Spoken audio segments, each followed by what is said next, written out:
I want to thank Johnny and everybody at YouJazz for putting together this wonderful series. It's a fantastic way for us to keep communicating as musicians and move forward. The workshop I'm doing today is designed to offer everyone some insight into a specific area of study for all musicians, and something that I find very, very important in relation to why we analyze standard and jazz compositions. And as simple as that sounds, it's something, especially in the age of technology, that I'm hearing less and less of. More younger musicians avoiding the great standards and not internalizing all the amazing information that they contain. So today's workshop will take us through that and develop some exercises. So I'm going to share my screen and we're going to get started. So this is called Everything I Know I Learned from Donna Lee. Well, not everything, but almost everything. And there's my name, so you know who I am. What I've chosen today is, first, let's talk about what standards and why we learn them. First, you have the American Songbook. These are the great standard repertoire of the American era from the 1900s to the 1940s. They include tunes like I'm Confessing That I Love You, Avalon, Sunny Side of the Street, Bye Bye Blackbird, Nice Work If You Can Get It, songs that you know from those eras. These are compositions that represent the bedrock, the foundation of jazz form, harmony, progressions, and melodic construction, an absolute essential body of knowledge that we must have to be artists and creative musicians and jazz musicians. We study these standards to internalize common harmonic progressions, valuable compositional tools, understand form and phrasing, and interpret melodies in many ways through the study of the past interpretations of great jazz artists playing these standard tunes. Now, there's another side to standards, and that is the great jazz standards. So let me tell you what we call these great jazz standards. These are the compositions of American composers who live and create within the jazz world. So they have a little different goal than the American Songbook standards, many of which were written for musicals and plays. So these jazz standards, they're compositions by the likes of Duke Ellington, Charlie Parker, Miles Davis, John Coltrane, Wayne Shorter, Sonny Rollins, who I note there also took a lot of less common American songbook tunes like Old Devil Moon and I'm an Old Cowhand and turned those into their own popular blowing tunes. But also the music of Joe Henderson, more modern cats like John Scofield and Michael Brecker. These are all important cats, composers that we need to study their compositions and their repertoire. And there's a couple reasons for that. These compositions, in addition to translating improvised solos, transcribing solos and things, the compositions of these artists concretize their improvisational language, which means it solidifies. They chose to write down and carefully think through their vocabulary and turn pieces of their vocabulary into compositions. This is really important because it gives us a focus on who they are as improvisers and their total vocabulary. So these compositions also build on the bedrock, the foundation I mentioned before, but they tend to evolve form, harmony, melodic construction, and different compositional tools like phrasing and sequencing that we can use as improvisers. They assist us in fully understanding and internalizing the language, the style, and the priorities of different generations and different artists, thus making us, as we study them, richer, deeper artists with more artistic depth, more choices, ultimately helping us to develop our own style and potential to evolve and clarify the evolution of the jazz language. So today we study one composer, one tune, and it's a special tune because this is not where I started. I was in love with John Coltrane from the moment I put a saxophone in my mouth, and I skipped over the earlier music and spent years studying Coltrane until I realized I had some holes in my understanding. And I turned my attention to a lot of the earlier composers and eventually to those of the bebop era. And it really opened my eyes to some language that I didn't have. So our goal today is to develop a method for mining, to digging out the most valuable information and material for study from any composition through the study of this one. To break down this particular composition, Donna Lee, we want to understand its melodic language and the melody's relationship to the harmony, which is always unique with every tune. We want to understand its phrasing, how the story is told through the composition. We want to understand the musical devices used by the composer, which again, remember, are the same musical devices that composer would use as an improviser. And these efforts will help us to develop a fuller understanding of the composer and the composition and the language used therein. It'll help us to create exercises to explore and internalize the language of the composition.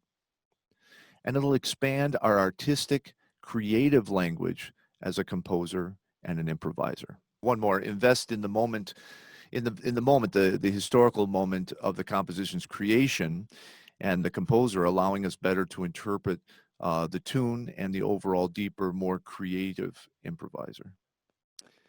Okay, so we'll get started with this tune. This is just a copy of the tune from the real book. And the first place I always start with a jazz composition is the same place I start with an American standard, which is just to learn the melody and learn it well so that I don't have to play it exactly the same every time. So I know it well enough that I can stray from the melody and come back to it, just as if I were playing Body and Soul or Take the A Train. I don't have to stick with just exactly the same way every time, and it develops a familiarity with the tune itself. And so I'll give you an example of what I mean. First, I'll play, of course, some of what's actually written, which is great. I mean, it's pretty much what the guys played. But then I'll do a run through of the tune, just interpreting the tune as a tune, to develop an ability to come in and out of the melody, so that the entire melody is part of me. First, this is the tune. I'm sure you all know it, but if you don't, I'll play it as it's written on the page, just a bit of it.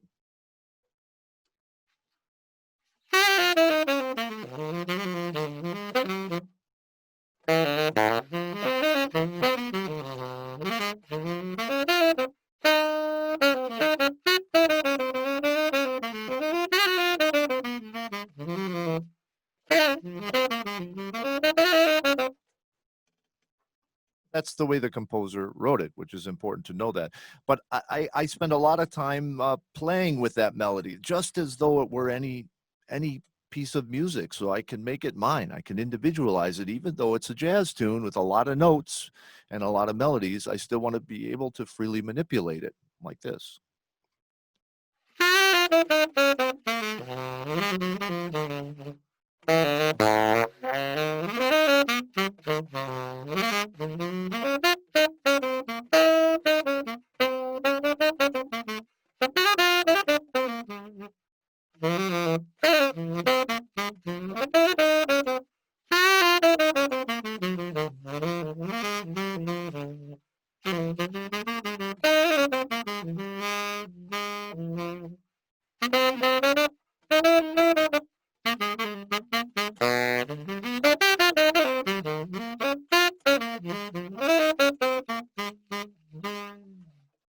So you can hear the second time, I stayed within the tune, I played the tune, but I took liberties and I came in the tune and came out of the tune. So I'm always testing my complete knowledge of the tune. And I often hear cats, when they play a tune like this, they play it the same every time. And if they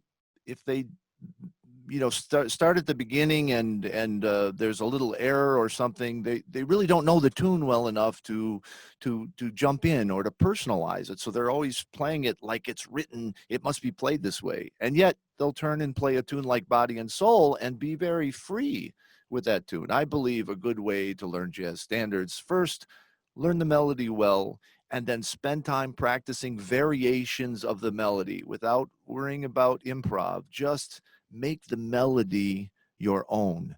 Own the melody.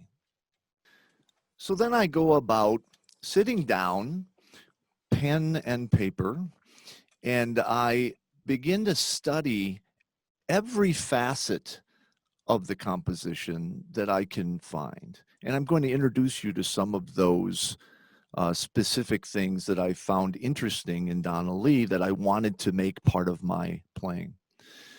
And also understand the bebop vocabulary, because you remember, I'm not trying to learn Donna Lee so I can play it in some modern way. I'm trying to learn Donna Lee because I'm trying to understand the vocabulary of the cats from the bebop era. I'm trying to sound like them. I'm trying to internalize vocabulary. This is really important, because if I were to play Donna Lee and play it without regard for those who created the tune,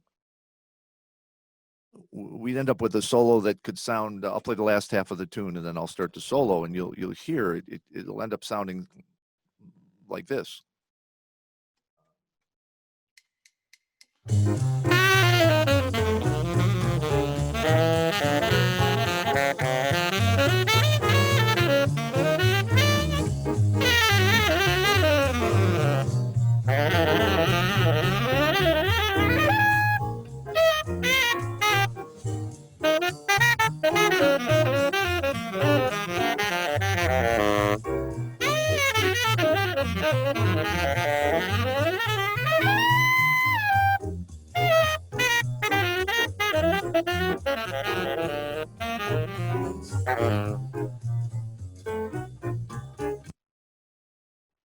I think you would agree my improvisational language had little to do with the tune, yeah?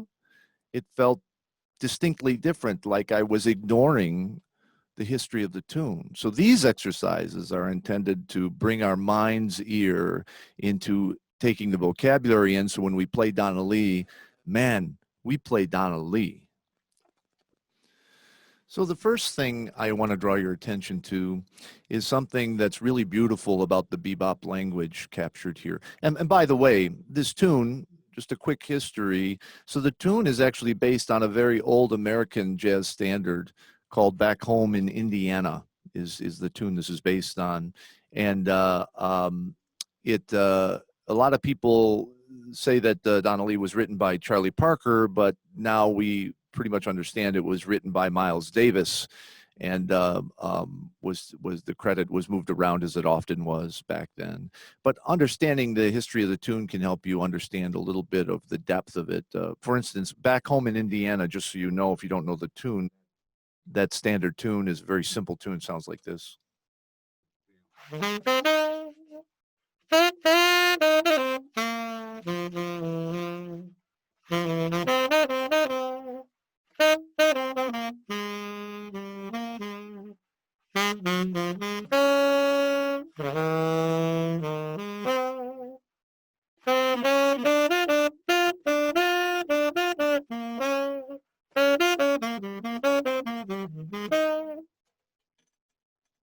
Back Home in Indiana, that's the original melody, same chord changes, by the way.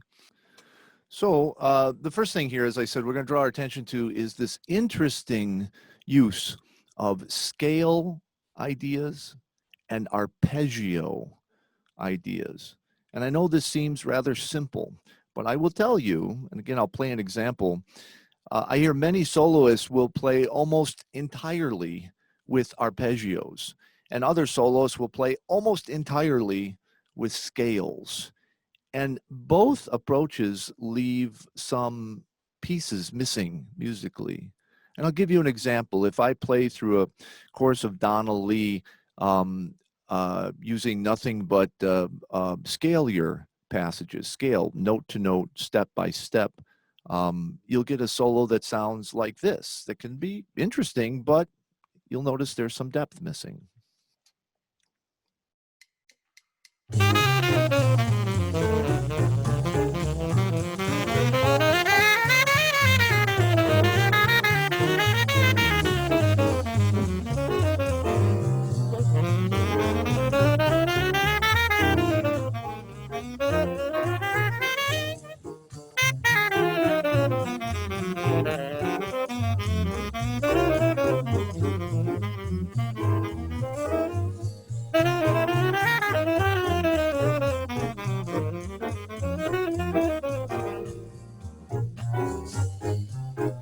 And likewise, if I were to play a solo using nothing but arpeggios, could be interesting, but again, you'll hear it gets a little monotonous after a while.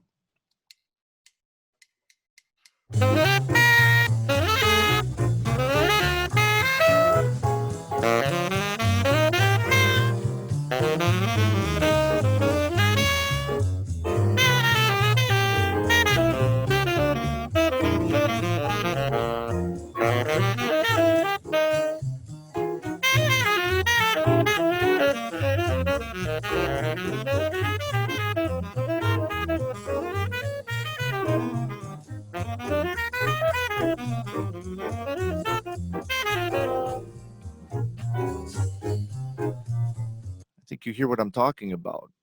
One or the other is not nearly as interesting as being able to blend between scale and arpeggios, which is a very important part of this tune. So the middle part of this worksheet is really just something that you probably get from other places. It's an explanation of how every chord can be stacked to the 13th, and then those same notes are the same notes in the accompanying scale, whether it's major, dominant, or minor. I think this is information most of you know, but here it is. This is the scale for a chord, C minor 7. This is the same notes of that scale, but laid out in thirds, and that's the C minor 7 chord all the way up to the 13th. So this is just basic information you probably already have, but you'll need that in order to do the exercise. The exercise is pretty simple. I sit down and I often, when I'm studying new language, I will actually write down solos. So I'm not just improvising all the time, although I get to it, but I want to make sure I'm really using the tool that I'm trying to study. So I start to write here, a scale passage moving down, and then an arpeggio going up, coming down until a scale passage, an arpeggio, then a scale passage, then an arpeggio, and so on. By following that method, I can get to a point where here I've written out a line for you, and I'm gonna play over the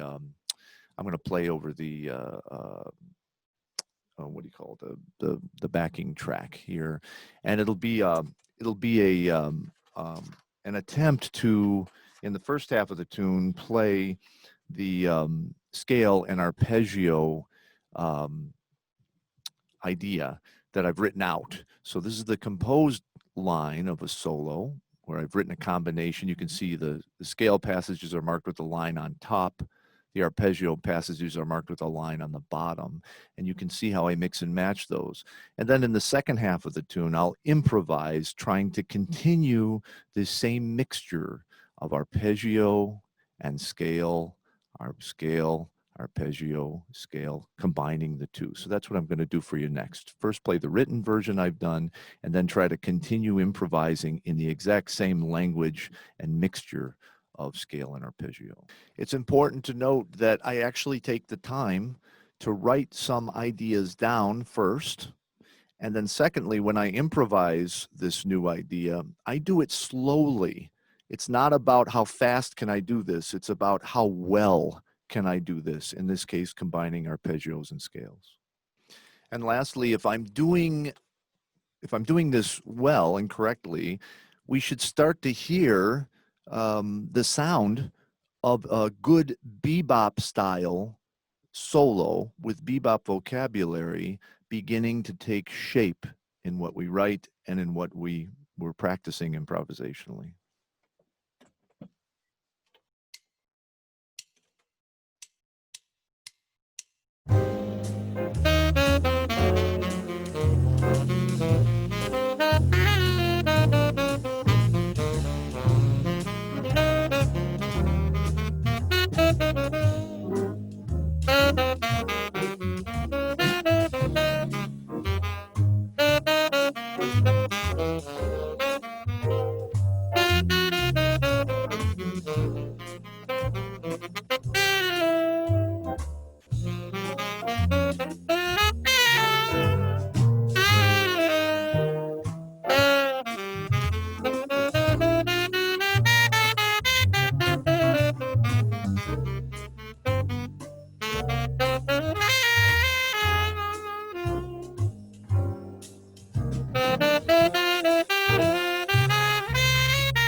So hopefully you can get a chance, you hear a little bit of what I'm talking about, how valuable in shaping your line and creating moments of energy and moments of calm by using scale and arpeggio combinations.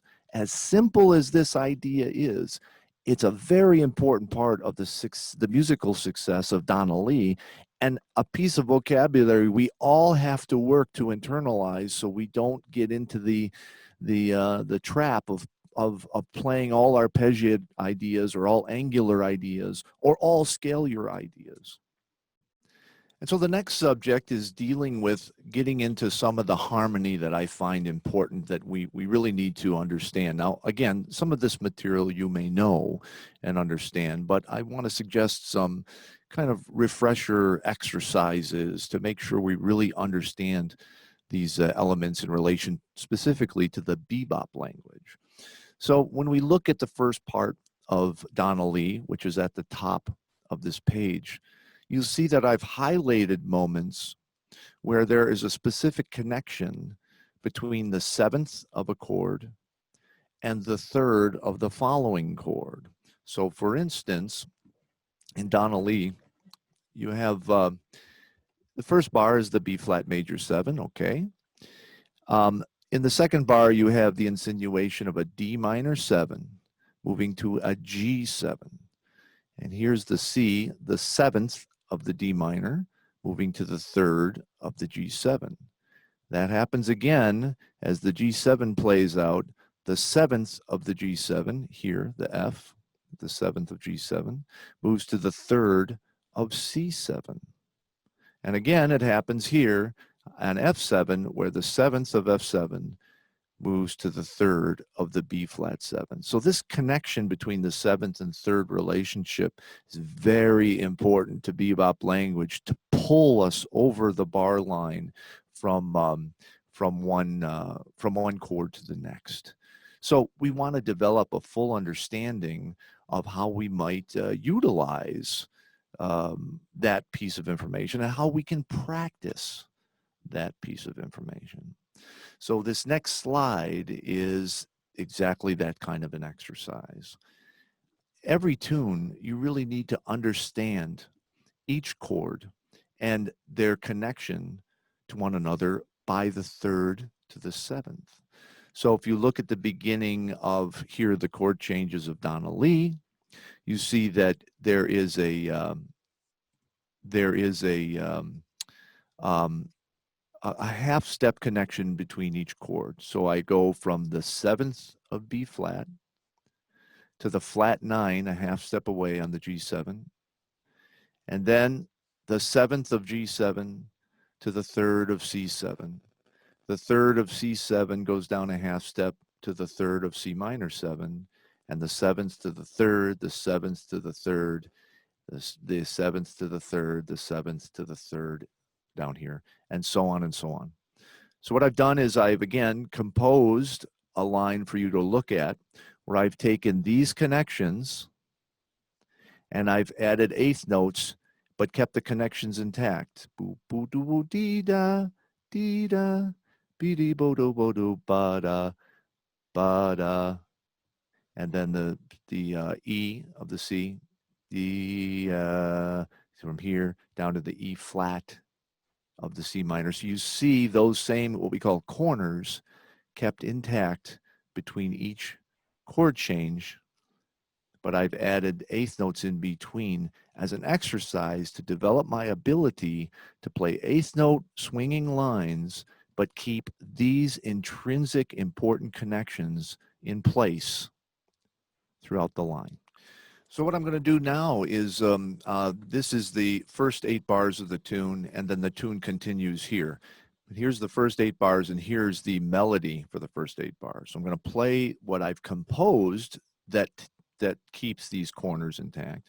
And then I'm going to improvise for the rest of the form, but I've already chosen my connections. So my melody line, for instance, in this bar is going to be several 8/8 notes, but I'm going to emphasize and keep in contact with the C sharp moving to the C natural, the F sharp moving to the F natural. So this bar, for instance, it begins. And I'll change it into.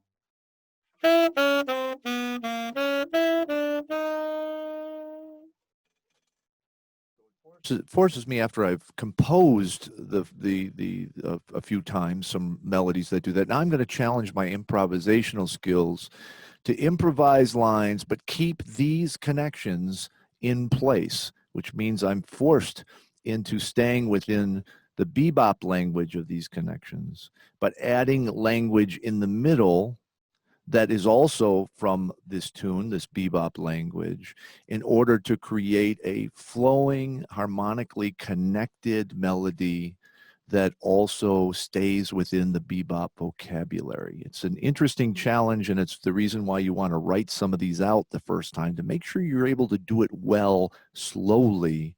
Then you can improvise and work to develop the opportunity.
I hope everyone can hear what you start to develop. You start to really get that harmonic feeling of bebop because you've chosen how you're going to connect the chords. And then as you're practicing, you're forced to create lines that connect those important connections. It's a very different way of thinking, and it develops a lot of vocabulary in your head and in your ear. In this section, you can see that we're looking at upper structures. In other words, some of those altered tones that are particularly important in the way they connect the chords in the bebop vocabulary.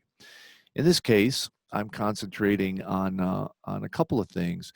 You can see where here, the C minor 7 to the F7, the ninth, the D of the C minor 7, moves down a half step and connects us to the F7 using the plus or the raised fifth of the F7.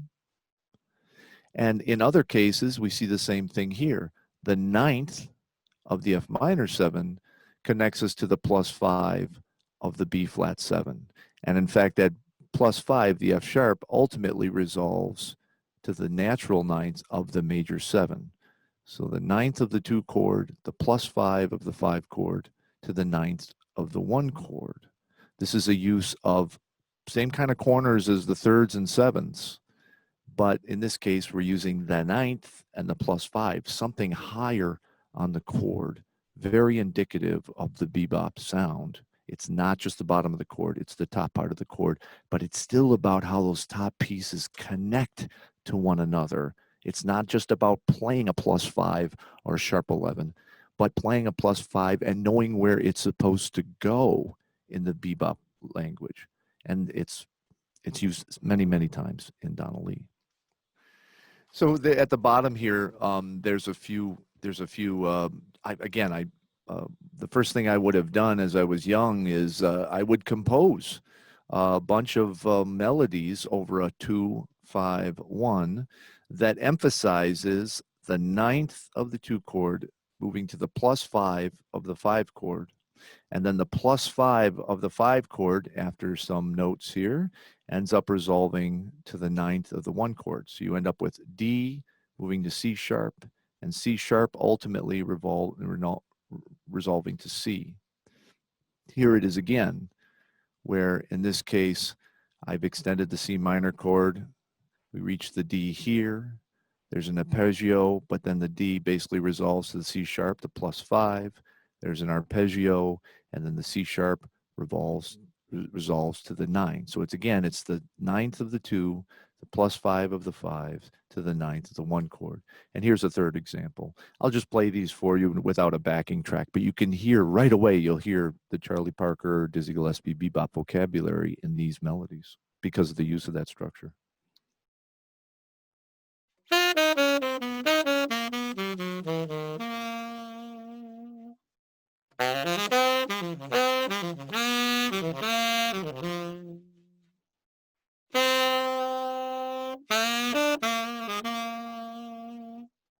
play them at regular tempo.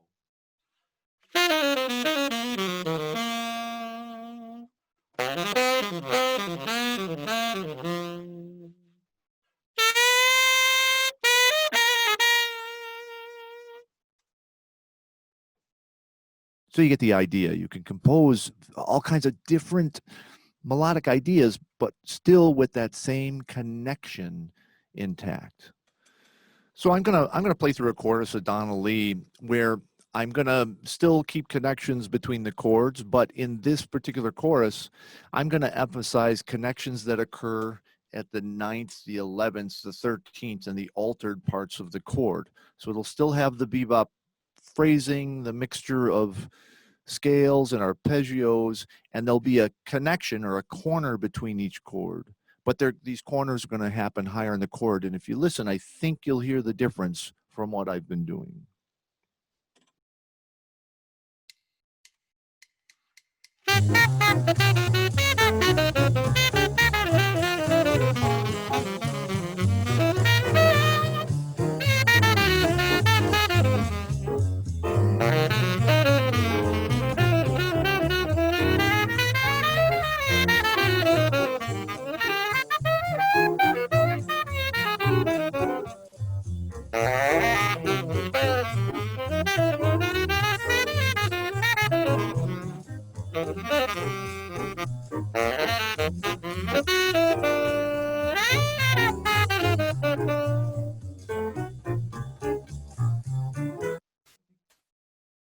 You can start to hear, you can get more and more and more modern, but still keep the heart of the bebop language involved once you understand the use of these upper structures. Moving on now, actually, I'll just take a pause here because I know we've been covering a lot of language. Does anyone have any questions or maybe some things I could clarify up to this point? Hi, Chris. I'm Lorenzo. I don't know if you remember me. I was your I do, translator. Lorenzo. Hello, hello. Yeah.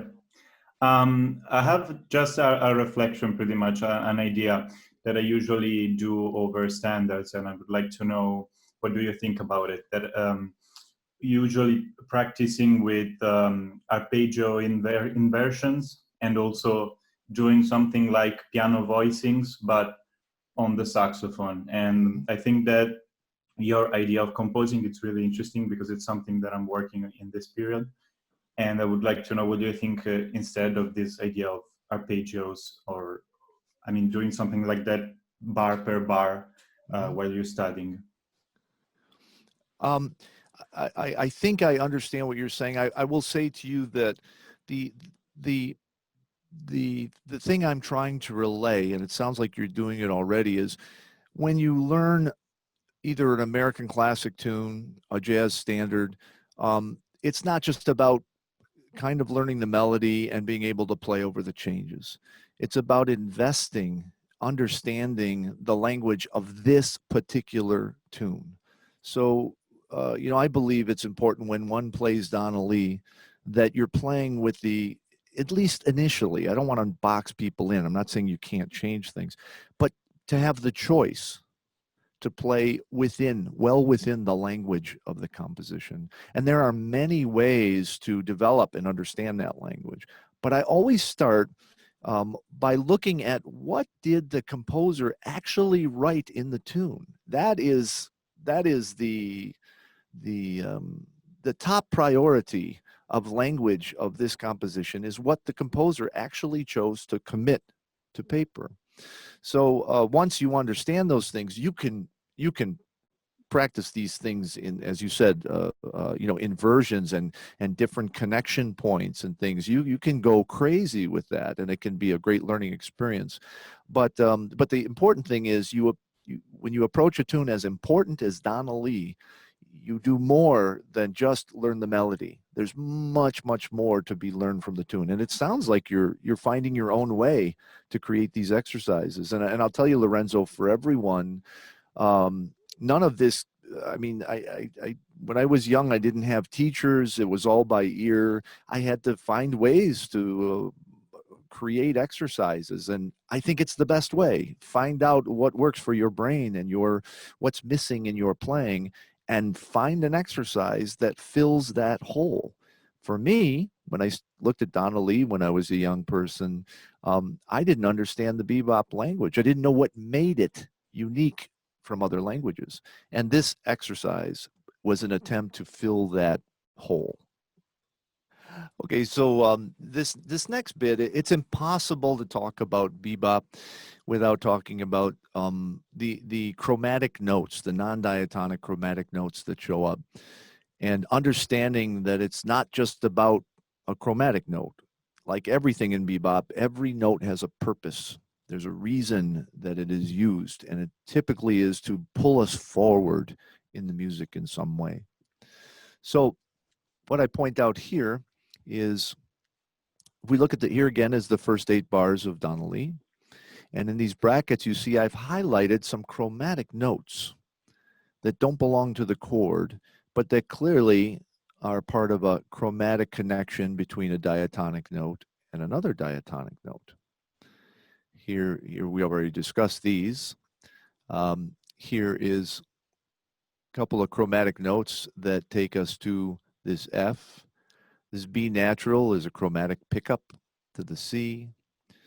The little ninth to the +5 we've already discussed. There's that 7th to 3rd we've already discussed. And then we have some non-diatonic chord tones. So we end up with an A flat from the F minor that has to be played, of course, and then that connectivity. What we realize, and what I talk about here, is there are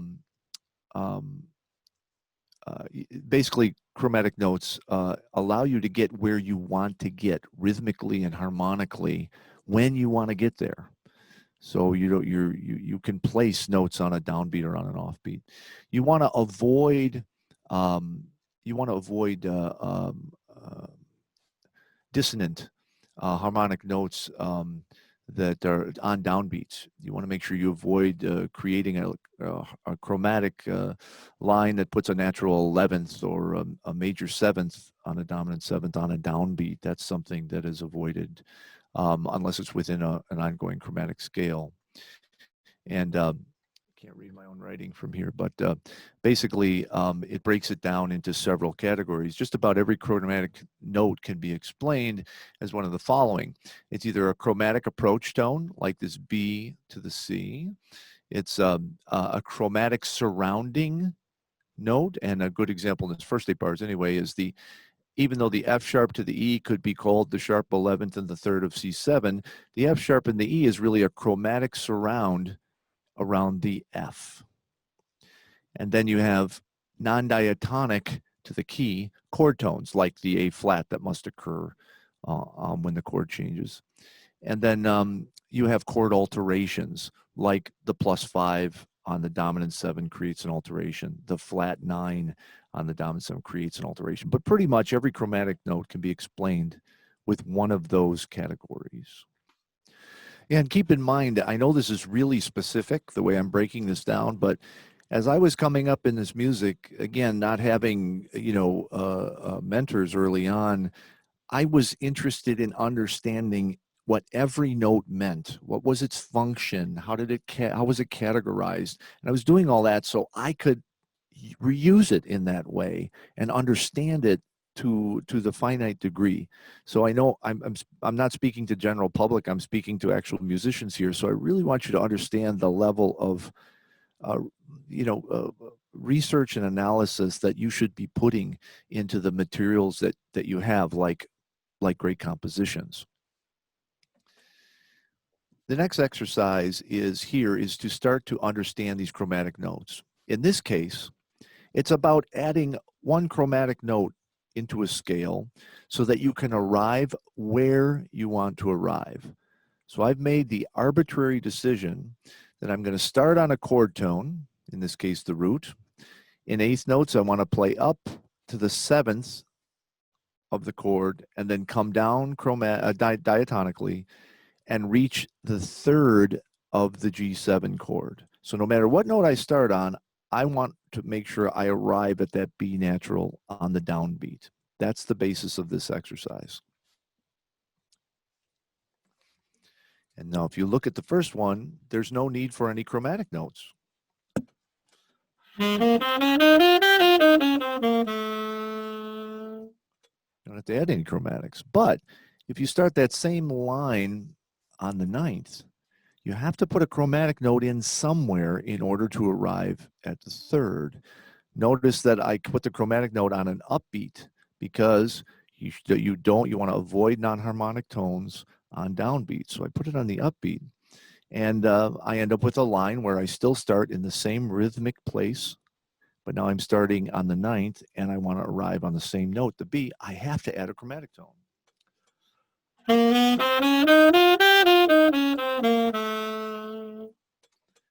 And so on and so on. If I start on the third, I have to add 2 chromatic tones to get to the B on time. If I start on the sharp 11th, I have to add more chromatic tones, and so on until it gets impossible.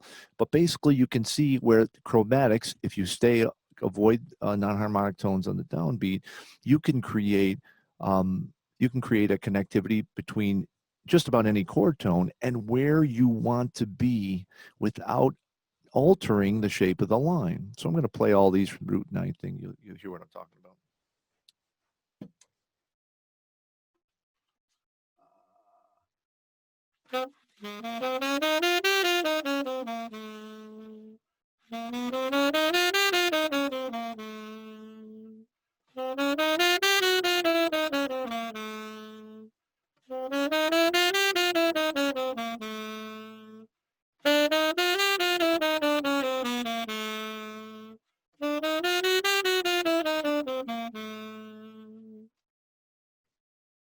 So what you can get is you have to do this a lot because you have to experiment with just any starting note and where you want to be and all various different kinds of chord changes. You want to experiment with where do I stick a chromatic note in so I don't have to change the rhythm or the arrival point of my improvised line.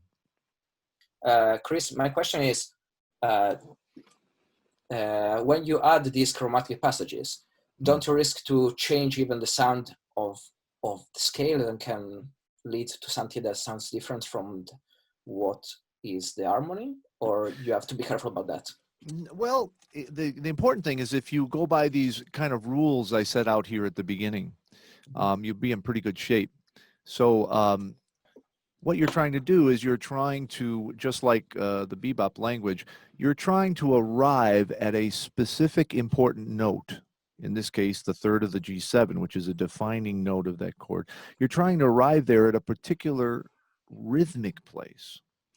And if you avoid non-harmonic tones, wherever you put the half step in, if you avoid putting those on the downbeat, and you avoid putting a thing like a natural 11th, a dissonant note, or the wrong note on a downbeat, you'll find that it changes slightly the reference to the harmony, but it does not sound wrong because the important notes of the scale and the chord are still where they're supposed to be. And this is the whole point. If I wanted to play, for instance, from the third to the seventh and down to the third of the G7, I would have to alter my rhythm. I would have to stop playing eighth notes and play some quarter notes in order to arrive here. And that would be more disruptive than having a couple chromatic notes in there. In other words, I would rather play my eighth note driving line instead of having to play, because of where I want to arrive, which yeah, it's all diatonic, but I lose the drive of ba ba da ba da ba da ba da ba da. And that eighth note thing, I'm glad you asked the question, Simone. The eighth note is what in bebop represents time.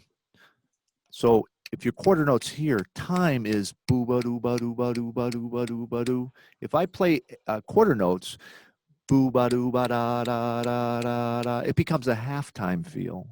If I play 16th notes, boo ba doo ba digga digga digga digga digga digga, now I'm playing double time. So eighth notes is where that's kind of your heart and soul. And if you can keep those eighth notes happening and adds chromatic notes where you need to, that's going to be more important than the slight momentary dissonance it creates with the harmony. So what everyone can do is just take these examples or make some of your own, but with a play along or sitting at the piano or with a friend playing piano, play a B flat major seventh and play this line, and then have them play a G7. So you're playing B flat major 7 for 2 bars and then G7, and play these notes. And what you're going to find is the chromatics actually give strength to the harmonic direction of the line, because of the way the ear works and the way music works. It's not that G sharp is being heard as a dissonance on that chord, because it is being heard as a note that pulls us to a diatonic chord, and then that F sharp pulls us to the next diatonic note, the F. So that's how the chromatics work in our favor. And if you play it against the chords, you'll hear it, which I'll do in a minute. So I'll take it to the next step. I mentioned there are several reasons for chromatic notes. We mentioned the chromatic pickup note, where a note moves to the correct note. And this chromatic surround. F sharp is a half step above F. E is a half step below F. And they both together take us to the F. So an exercise that I encourage is for every single chord type with every color, you want to practice chromatically surrounding each note. And I'll just point out, Simone, if you could let them know, this is a mistake. That should be an A natural, not an A flat. But the exercise is based on B flat major 7 chord, B flat, D, F, A natural, C, E natural, which is a sharp 11 and 13. That chord, chromatically surrounding each note, means the root is here, the third is there, the fifth is there, and you have a half step above, a half step below, then the root. Half step above, half step below, then the third, and so on and so on. Sounds like this.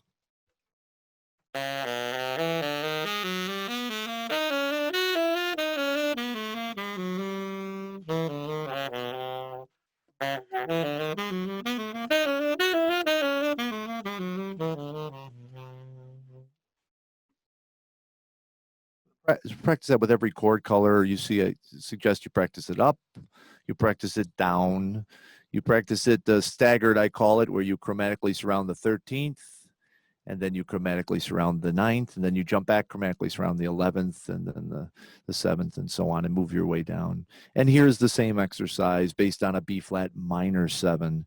So you're half step above, half step below the minor third, half step above, half step below the 5th, and so on. It's a great exercise. You should be able to do it on every chord, major, minor, dominant, with every possible alteration. You should be able to play those chromatic surrounds. Once when I was a kid, I heard Sonny Stitt came to play in Detroit at Baker's Keyboard Lounge. And I was very, very young. And all I can remember is in the back of the house, he was playing these exercises to warm up before a gig. And then he came out and played this burning bebop. But what he warmed up with was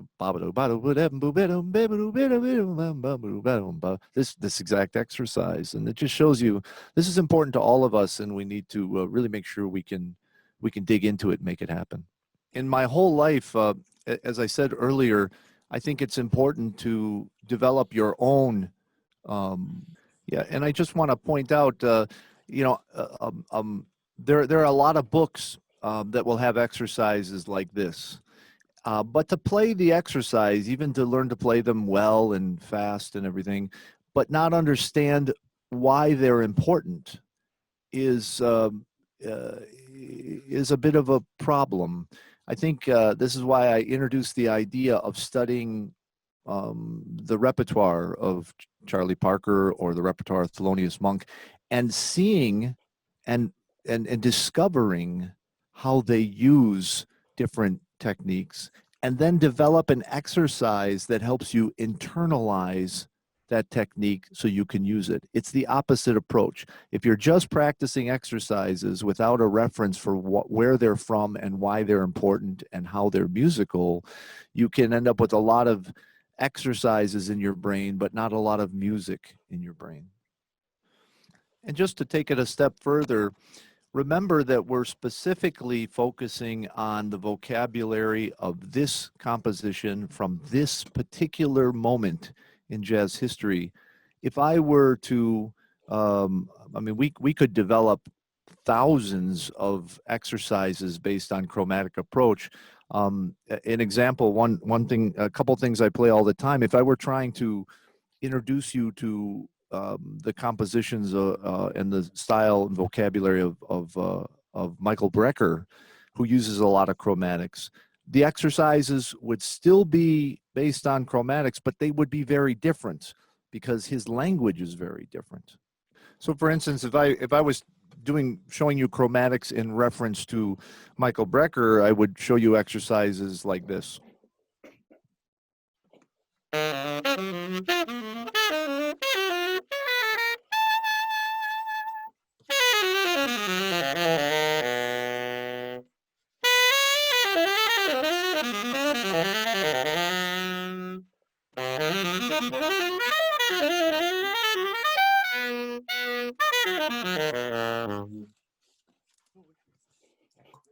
Very different sounding, even though it's still based on chromatics, but because of the other pieces of the exercise would I be taking out of Michael Brecker compositions, the exercises would be different.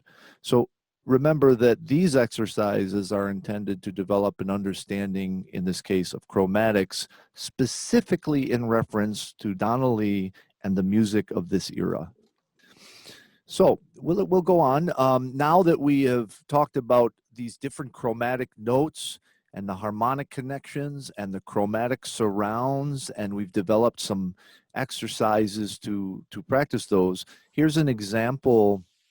Again, this is the first part of Donna Lee, the chord changes. But what I've done here is, again, I've started by composing improvised melody that emphasizes chromatic approach. And you see a little bar here every time I use chromatic approach. Here's chromatic surround, F sharp to E surrounds the F.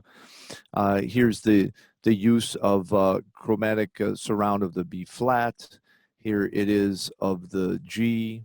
Here it is of the D of the next chord, and so on and so on. So here is a melodic improv line that uses all that chromatic information, but uses it within the style of this tune.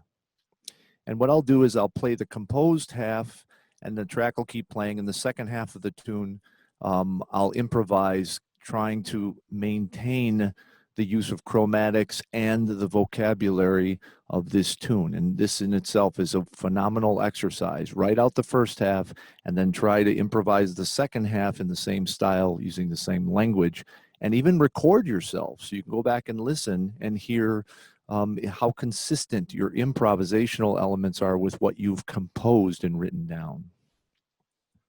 And just a quick note. First, you'll notice I'm doing it slow because, again, this is not about speed. This is about hearing what's happening. And secondly, and I'll draw your attention, wherever I play chromatics, like here, an F sharp is definitely not a note in a B flat major 7 chord, and a E natural is definitely not a note of a C minor. When we get to those places, what you'll hear is as I come down the C minor chord and I hit the E, it's momentarily dissonant, but then when the E flat occurs, the ear corrects that, and in fact it sounds right and forward moving instead of wrong.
I think you can all hear the effect of that. I'll just play this written line once a little faster so you can hear it in more of a bebop tempo, and you'll hear how close we're getting to the bebop sound and vocabulary following this understanding we've created by analyzing so far the scalar and arpeggio relationship, the use of half steps between chords, and the use of chromatics within the scales. Taking that all into account, it really starts to sound like bebop. I'll just play this line a little faster.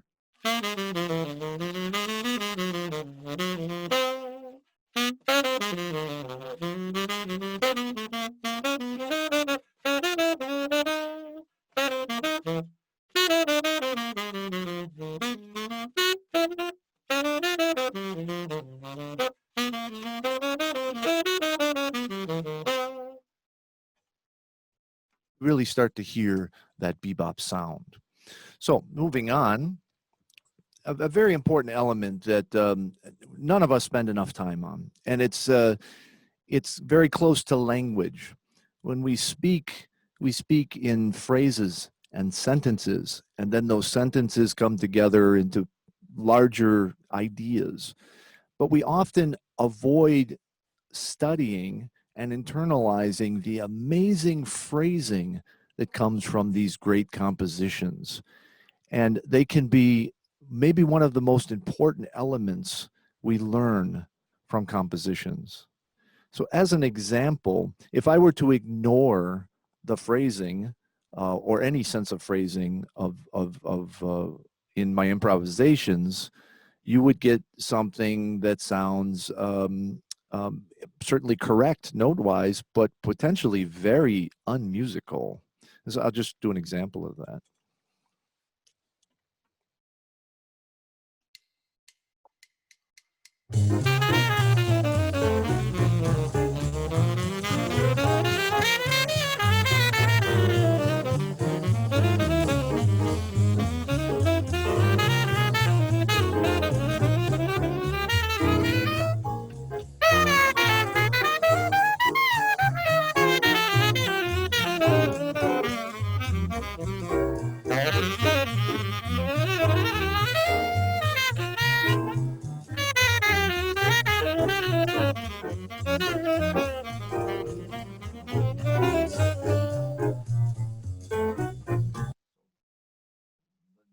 The notes are all correct, but I mean, it's just, if you go on and on, which I hear a lot of cats play that way these days. They're great technicians. They can play the shit out of the saxophone. But it's as though they're speaking to me without ideas being connected. It's just a lot of correct notes. And this would get boring really fast and non-musical almost immediately. So what I look at here is in reference to Donna Lee. And again, I have the first part of Donna Lee here. I studied the phrasing of Donna Lee. So the first thing you notice, it does not start on the downbeat. Many cats, they take a solo. It's 1, 2, 3, 4, play. The phrase of Donna Lee starts on beat 3. And for those of you really paying attention to Donna Lee, one of the things I don't want to get too deep into, but you realize that actually the first bar of Donna Lee harmonically starts on beat 3 and goes all the way here. It's displaced. There's actually the B flat chord continues all the way to here. The G7 chord starts here and goes all the way to there. The C7 chord starts here. In other words, the first part of Donna Lee is offset by 2 beats, but that's something just to kind of enjoy on your own. But when we look at the phrasing of Donna Lee, it doesn't start on the downbeat. We play this phrase, period. That's one sentence. Then there's a pickup to the next phrase. Be boo da boo doo boo doo boo be de boo be de ba do boo doo boo doo be da boo ba doo boo doo be dee da. A little push towards the E flat major 7. So I broke down that phrase construction throughout all of Donna Lee, and I began to first write out some improv lines and then begin to improvise, keeping the phrasing of Donna Lee intact.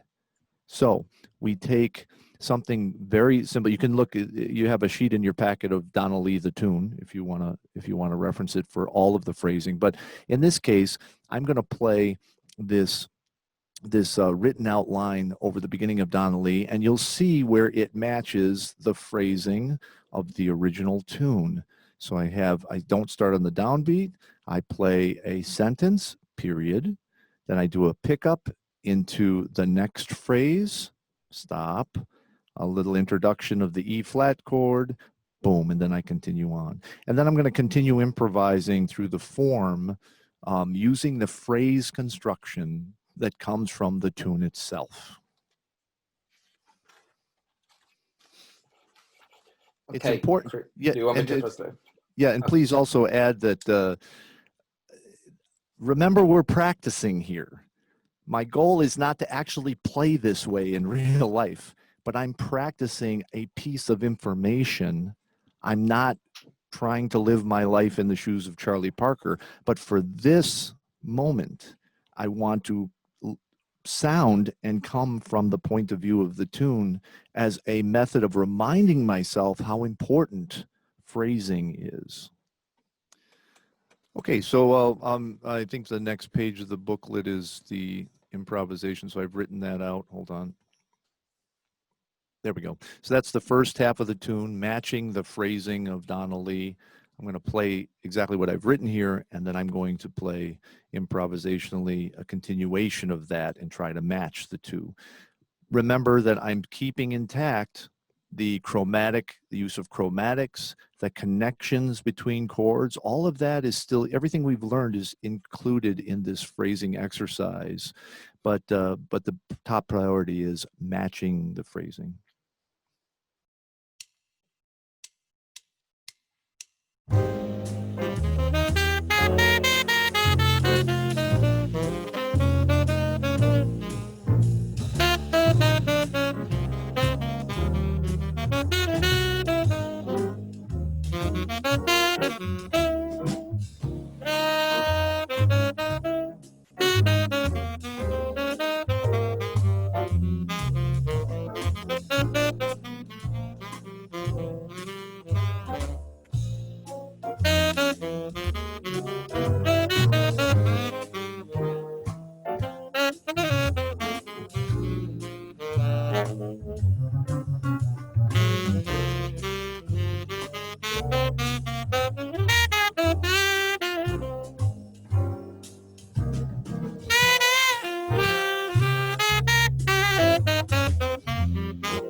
So you can hear it, and the phrasing is most important. And the more time you spend with that, the more successful, I promise, you will be as a communicator, as an artist. And that's what we're all That's what we're all trying to do.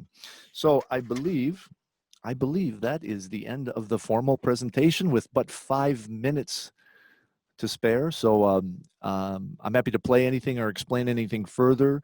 But remember, this is an example of how to take a composition from any era and break it down into pieces, then find ways to practice those pieces, and then find exercises to put those pieces together, either compositionally or improvisationally. The beauty is, if we took the same workshop and applied these same techniques to the music of Thelonious Monk, we would derive completely different exercises and a completely different vocabulary. And this is what this lesson is really all about. Yeah, and I would recommend follow your heart. In other words, when I was coming up, seguite il vostro cuore. When I would spend months, if not a year, on a single jazz player's composition. So I'd spend many months studying the compositions of Sonny Rollins, and then I remember when I first heard John Scofield and his compositions, I realized it was a vocabulary I did not have.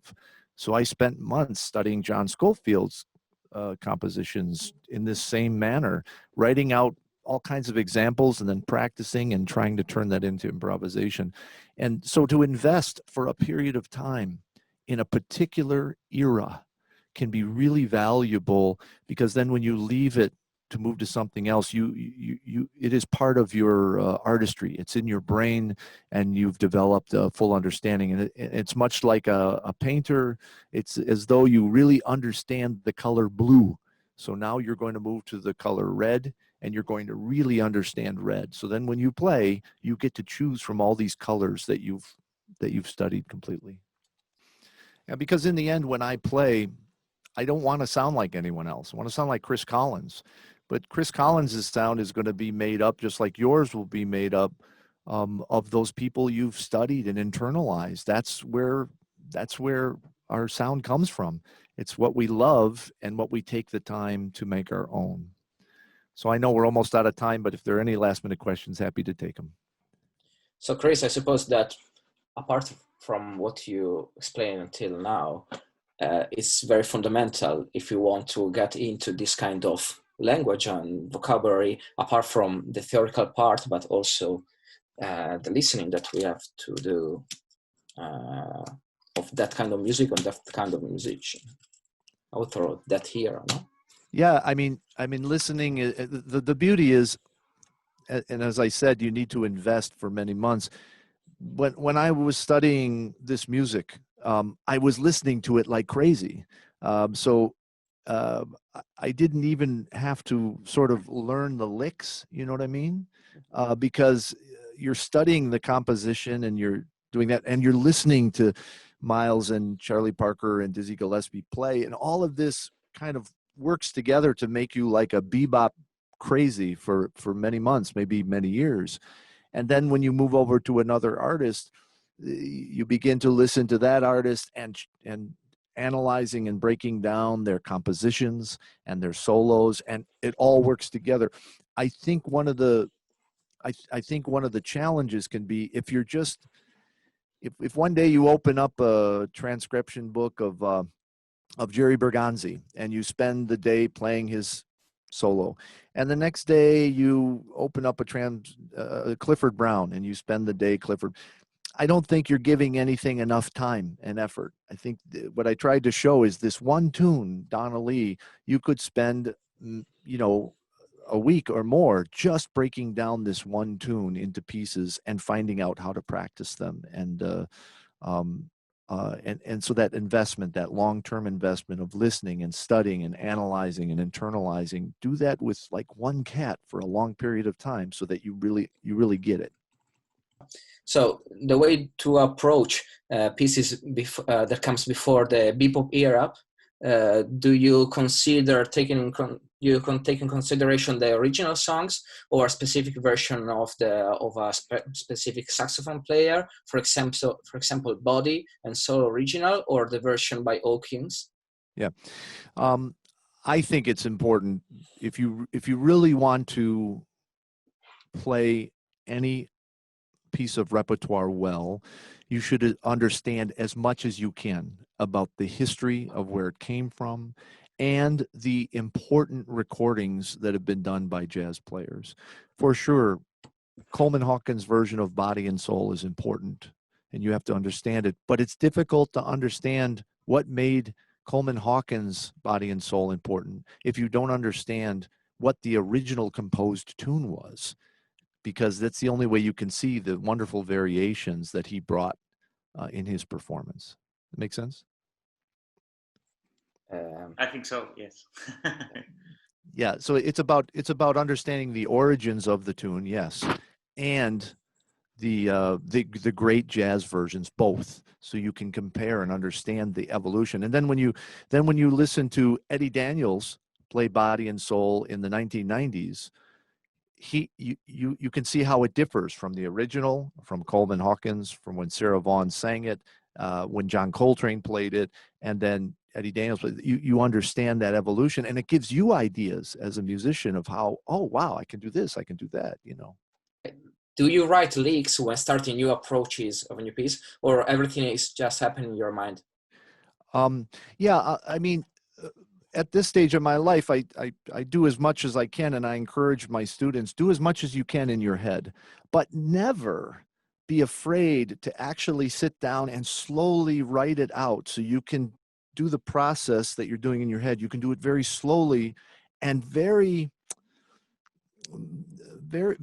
specifically, because sometimes when you do things in your head, you try to do it too fast, and you end up not really getting to what you want to. When you write it out, you can erase things, you can change them and get it perfect and say, okay, here's a perfect version of the application of that idea. And once you feel good about that, what I tend to do is I'll play over a backtrack, I'll play my written idea, and then I'll keep playing through the form to try to continue the feeling of that composed thing. So I'm at my very best. But in the end, it all has to happen up here. Thank you guys. Thanks for the great audience.